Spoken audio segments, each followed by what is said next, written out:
நாளை சனிக்கிழமை நடைபெறவிருக்கும் கொலகுபுபாரு இடைத்தேர்தலில் பங்கேற்று வாக்கினை செலுத்துவதன் மூலம் தங்களின் ஜனநாயக கடமையை பொறுப்புள்ள பிரஜைகள் என்ற முறையில் நிறைவேற்றும்படிக்கு அடிலன் கட்சியின் தகவல் பிரிவு துணைத் தலைவர் டத்தோ ஆர் ரமணன் கேட்டுக்கொண்டுள்ளார்.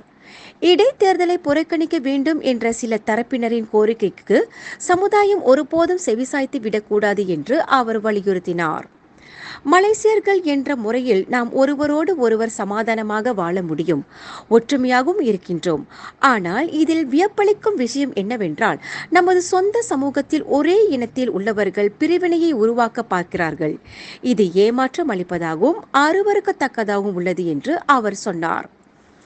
தேசிய தொழில் முனைவோர் குழுவின் இந்திய சமூக நிதி திறனளிப்பு திட்டம் மீதான விளக்கமளிப்பு நிகழ்வில் கலந்து கொண்ட பின்னர் செய்தியாளரிடம் அவர் இதனை தெரிவித்தார்.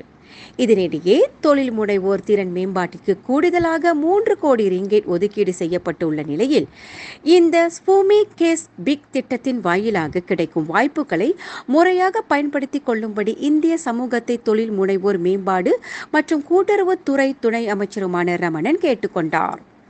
இந்த திட்டம் கடந்த ஏப்ரல் 3ஆம் தேதி தொடங்கப்பட்டது முதல் இதுவரை 21 விண்ணப்பங்கள் பெறப்பட்டுள்ளதாக கூறிய அவர், அவற்றில் 6 விண்ணப்பங்கள் அங்கீகரிக்கப்பட்டு மொத்தம் 2,50,000 ரிங்கிட் கடனுதவி வழங்கப்பட்டுள்ளது என்று ரமணன் குறிப்பிட்டார்.